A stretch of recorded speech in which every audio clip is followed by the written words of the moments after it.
Olá pessoal, tudo bem com vocês? Bom, vamos dar continuidade então ao nosso curso relacionado ao Estatuto da Criança e do Adolescente.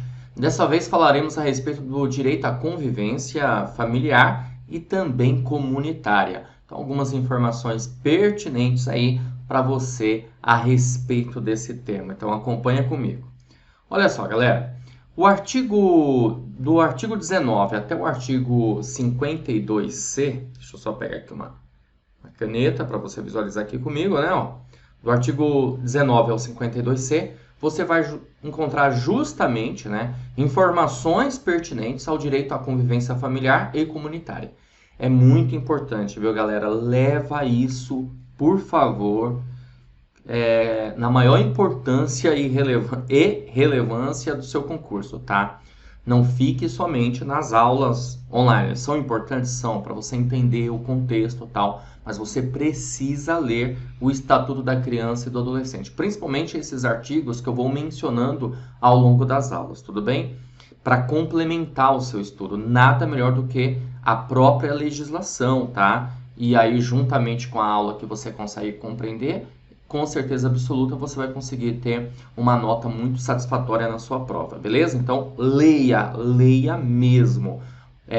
Entenda uma coisa que é importante também. Para passar no concurso depende dos seus esforços, tá? Então, o mundo tá acabando ao seu redor, ninguém tá fazendo nada para que aquele projeto vire, mas você tem que fazer valer realmente todo o esforço necessário que você precisa para passar no concurso, ok?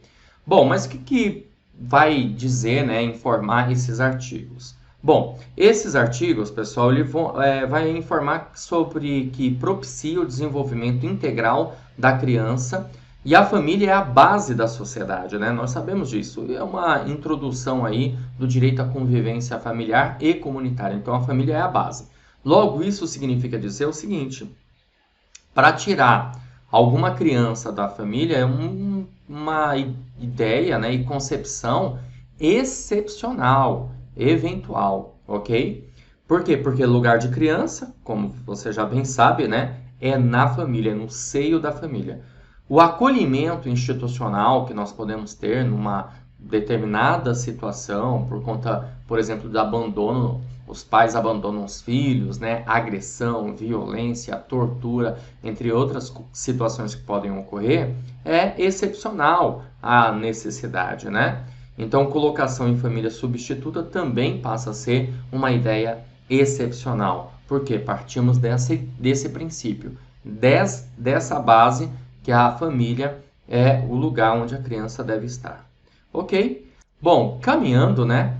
Quais são as previsões legais que nós podemos observar a respeito da entrega para a adoção? Bom, a previsão legal você vai encontrar, deixa eu pegar aqui o marca-texto para você visualizar comigo, no artigo 19A do ECA, né, e pela Lei 13.509 de 2017. Então, o que nós vamos ter aí, a bem da verdade? O encaminhamento à justiça da infância e juventude. Então, quando é entregue para adoção, então se encaminha para a justiça da infância e juventude. Há uma oitiva por equipe multiprofissional. Uma oitiva é você escutar, né, na verdade, escutar as partes, ok? Tem que ter um atendimento também especializado à genitora, estado gestacional puerperal, para saber qual é a sua manifestação, a sua ideia relacionada à adoção, tudo bem? Vale lembrar que a adoção mesmo só pode ocorrer após parto, ok? E busca pela família extensa. E é isso, no caso, tem que ser no máximo de 90 dias.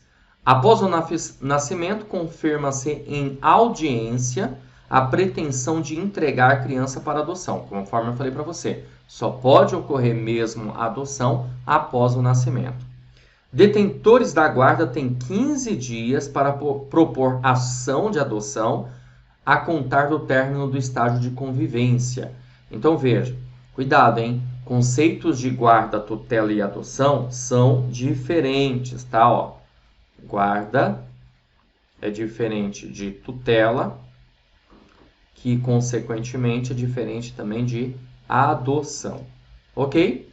E haverá um acompanhamento aí por 180 dias, ok? Então, previsão legal você encontra no artigo 19A, por favor, leia lá. Apadrinhamento, que é um outro conceito que também nós podemos ter aqui, você vai encontrar no artigo 19B, tá? E é o seguinte, o apadrinhamento ele acontece por meio de vínculos externos à instituição para fins de convivência familiar e comunitária de crianças e adolescentes acolhidos institucionalmente. Então, por exemplo, muitas vezes uma pessoa que acaba visitando, né, instituições, acolhimentos institucionais, acaba apadrinhando uma criança, ok? Então, por conta desses vínculos externos. Por que nós tratamos aqui de vínculos externos? Porque precisamos entender que há um vínculo, né, muitas vezes, que a gente chama de vínculo interno, que é referente à família, né, aos parentes, ok? Bom, também teremos aqui o conceito ligado à colaboração com desenvolvimento, seja ele social, moral, físico, cognitivo e financeiro. Então, o apadrinhamento ele vai procurar colaborar no desenvolvimento da criança em todos esses sentidos, tá? E esse apadrinhamento pode ser feito aí por pessoas naturais, pessoas físicas, no caso, né, pessoal? Pessoas físicas, ok? Ou pessoas jurídicas. Organização do programa pode ser aí por órgão público ou sociedade civil organizada. Bom, outra coisa também importante para que a gente possa observar, visualizar aqui, são os deveres dos pais, ok? Olha só, vamos tratar desse assunto, né? Não distinção entre os filhos, havidos fora do casamento em razão de adoção. Ou seja, o que isso significa, né? Imagina que um determinado, né, homem ou mulher tiveram filhos fora do casamento em razão de adoção, né? Evidentemente, esse casal aqui, por exemplo, acabou que adotou o Joãozinho, certo? Então, o Joãozinho é filho adotado e os outros filhos, né? Tem a Joana, desenho mais tosco esse, né, gente? Tem a Joana, tem o José, tudo bem? Filhos aqui desse casal, eles são filhos naturais. Não pode existir uma distinção entre o filho adotado e esses filhos naturais aqui, ok? Bom, o que mais a gente pode ver aqui? Exercício do poder familiar em igualdade de condições, educação, sustento e guarda. Ou seja, o Joãozinho ele tem que ser tratado em igualdade de condições ligadas à educação, sustento e guarda, igual ao José e igual também a Joana. Por exemplo, os pais eles não podem simplesmente, né, dar, exemplo, um curso particular, escola particular para esses dois aqui, e esse aqui amargando escola pública. É só um exemplo, só para a gente ter uma noção. Ou leva esses dois aqui para viajar e esse fica em casa, né? Falta de recursos por si só não é motivo para perda, suspensão do poder familiar. Então é importante isso, né? Famílias, pessoas passam por dificuldades financeiras, mas isso não pode ser levado em conta para a perda ou suspensão do poder familiar. Condenação criminal não representa destituição do poder familiar, exceto condenação por crime doloso, sujeita à pena de reclusão contra o próprio filho ou filha. Então, imagina, né, que um pai ele tenta aí, matar o filho. Infelizmente, nós temos muitos casos assim, inclusive casos que ocorreram, né, acabou acontecendo dessa maneira mesmo. Então, evidentemente, que nesse sentido aí haverá a perda, né, a destituição, ok? Bom, o que mais? Vamos lá. Vamos tratar aqui agora dos tipos de família que nós podemos ter. Nós temos a família chamada família natural, né, pais e filhos. Então, não tem muito segredo aqui a esse respeito. E temos a família extensa ou ampliada, que se estende para além da unidade pais e filhos, ou da unidade do casal, formada por parentes próximos com os quais a criança ou adolescente convive e mantém vínculos de afinidade e afetividade. Repara uma coisa interessante aqui, que não basta ter somente ser parente, né? É preciso que essa parentela seja uma parentela próxima e que exista um convívio, um vínculo, uma afinidade, uma afetividade, como diz aqui, certo? Então nós podemos pensar, na verdade, no que aqui, ó, nos laços, né? Justamente de afinidade, até por conta da consanguinidade, ok? Dos laços sanguíneos aí, no caso, já que nós estamos tratando aqui de parentela, ok? E temos um outro conceito aqui também, que é a família substituta. A família substituta pode ser, inclusive, a família extensa, tá? Até vou colocar aqui, marcar para você, ó. Inclusive.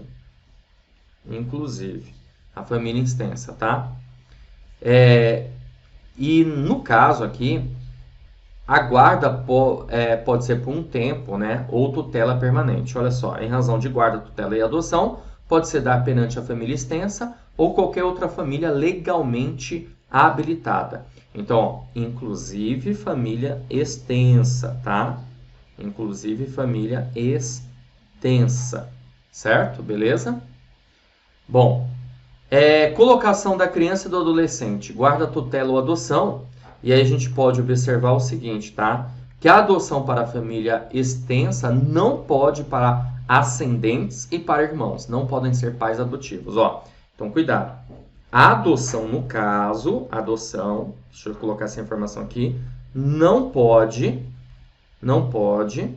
para ascendentes, que seriam ascendentes aí, os avós, ok, beleza? E para irmãos, ou seja, eles podem ter guarda, eles podem ter tutela, mas não adoção, ok, ó? Bom, pessoal, deixando bem claro essa informação, ok?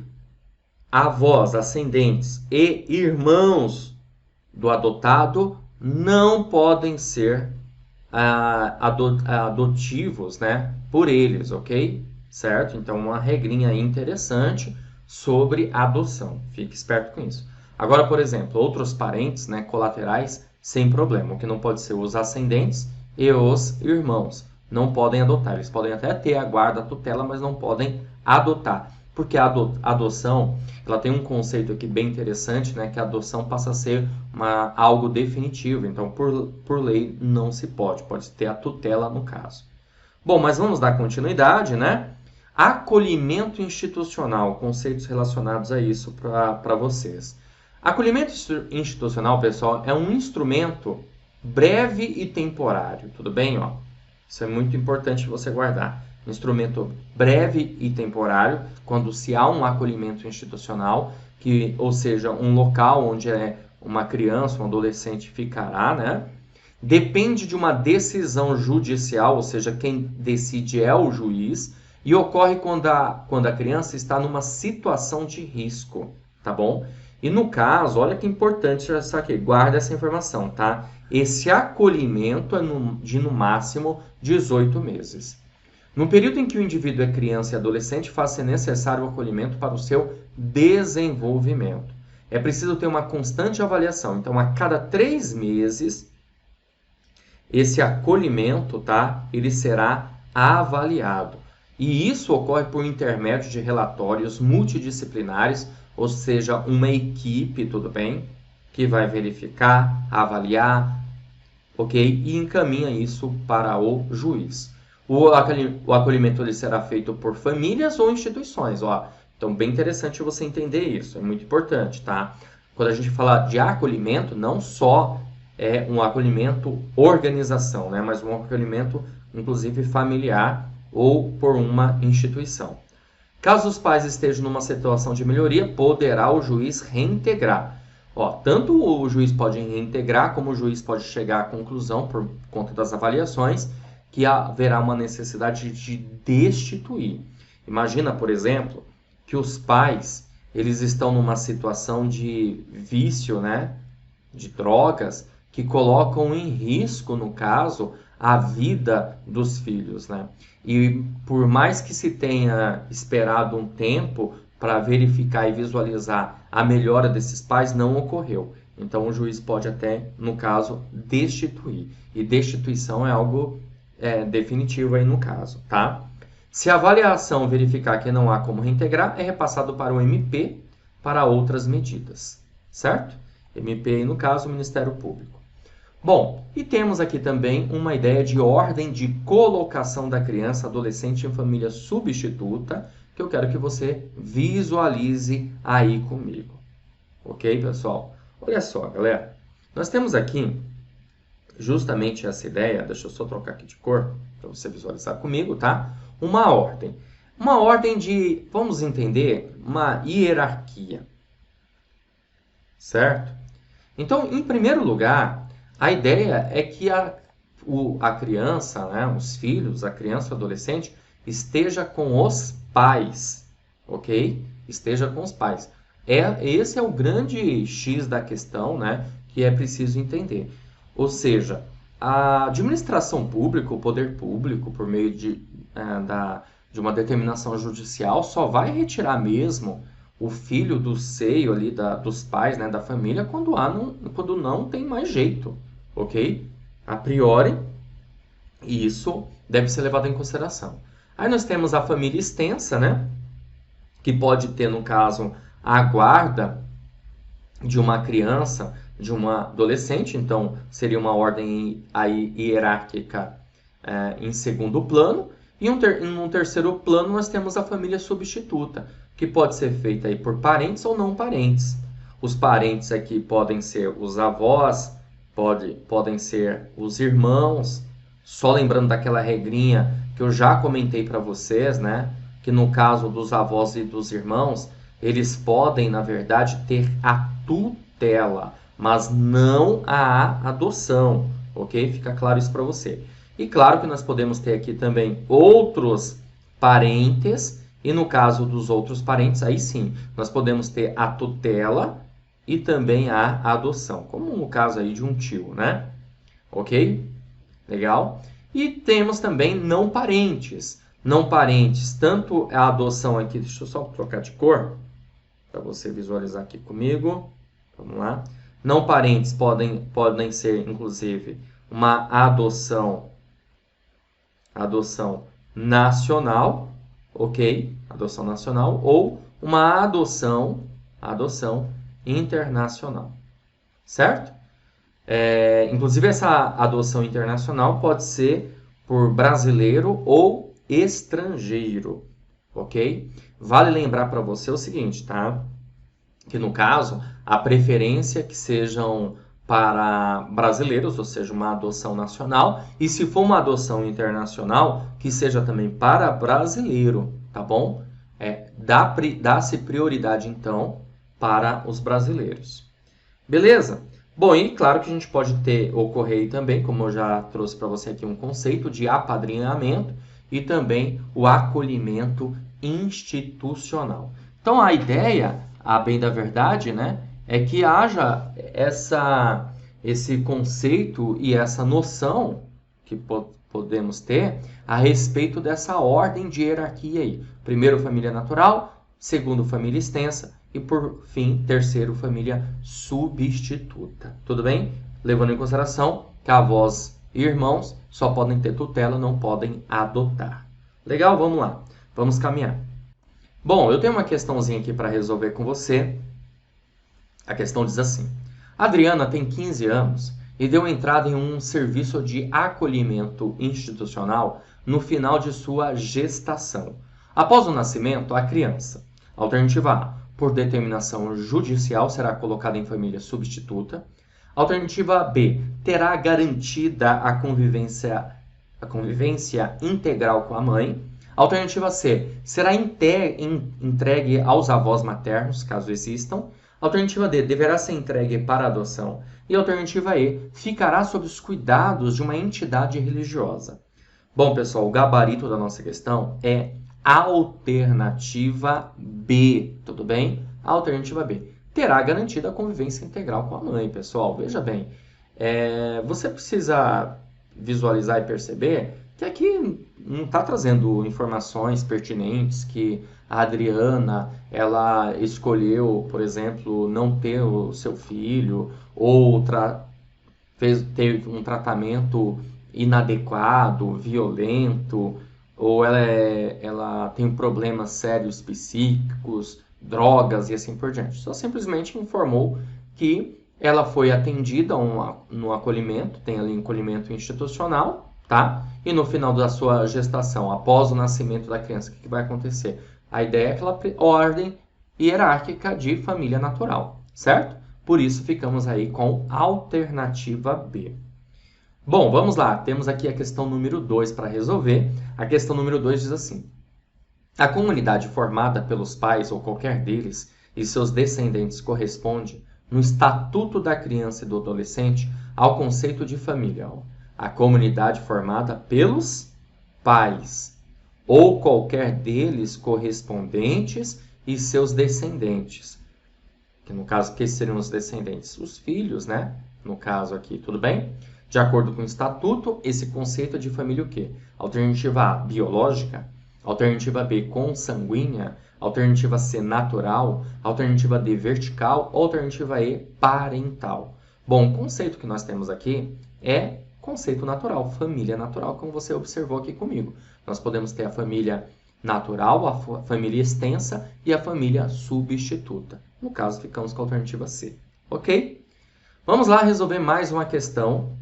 A questão diz o seguinte, ó, de acordo com o Estatuto da Criança e do Adolescente, o prazo máximo para deixa eu pegar aqui o marca-texto que é melhor. Ó, o prazo máximo para reavaliação da situação da criança ou do adolescente que estiver em programa de acolhimento familiar ou institucional é de, vamos lá, alternativa A, 6 meses, alternativa B, 3 meses, alternativa C, 2 meses, alternativa D, 4 meses ou alternativa E, 5 meses. Qual é o gabarito da nossa questão? Bom, espero que você tenha marcado aí a alternativa B, né? 3 meses, que foi justamente o que nós visualizamos aqui na nossa aula. Beleza? Show de bola, né, galera? Bom, assim eu finalizo mais uma aula. Espero mais uma vez ter contribuído, ajudado para o seu sucesso, para que você mande super bem na sua prova. Mas não se esqueça, né, o que eu comentei logo no início dessa aula, tá? Pegue o estatuto e leia, meu amigo. Por favor, faça isso. É muito importante. Vai anotando aí as informações mais pertinentes, tá certo? Vou ficando por aqui e a gente se vê, claro, numa próxima aula. Valeu, grande abraço.